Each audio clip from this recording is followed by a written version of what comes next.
Alors, Sono Motors passe en mode C pour sa citadine électrique et solaire. En mode C, qu'est-ce que ça veut dire exactement?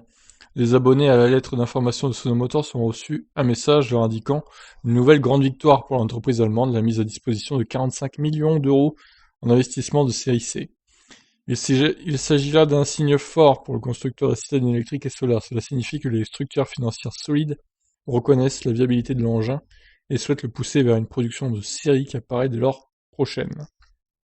Parmi ces investisseurs, un fonds qui dépend d'une grande banque suédoise, Swedbank Robur, a un excellent flair pour dénicher les startups sur le point de révolutionner les habitudes au nom d'un futur plus propre. Notre investissement correspond très bien à la philosophie de notre fonds Swedbank. Oh là, le nom est imprononçable là. Voilà, notre fonds Swedbank, ouais, on ira pas plus loin. À nos ambitions de façonner activement la transition vers un avenir plus durable, confirme Ulrika Enhorning à la tête de l'organisme. Sa joie, participer au voyage d'une société qui va bouleverser le marché en forte croissance des véhicules électriques grâce à cette technologie solaire révolutionnaire.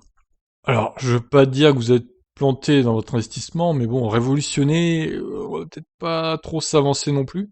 Cet investissement de série C permet très symboliquement à la Sion de passer en mode C, c'est-à-dire en mode roue libre, vers la production des premiers modèles. Plus de 12 600 précommandes ont été enregistrées par Sono Motors à ce jour.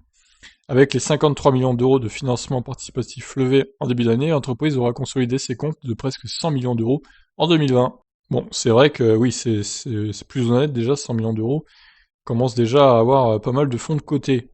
Alors ils vont, d'après ce que j'ai compris, présenter un nouveau prototype de la Sonotion mi-janvier. Donc on attend de voir ce que ça va donner, peut-être une capacité de batterie plus grande, peut-être des panneaux solaires améliorés. J'espère du moins, parce que 35 kWh de batterie, c'est un peu léger en 2021 quand même, hein. On verra bien. Sur ce, je vous laisse réagir suite à cette actu. Ciao.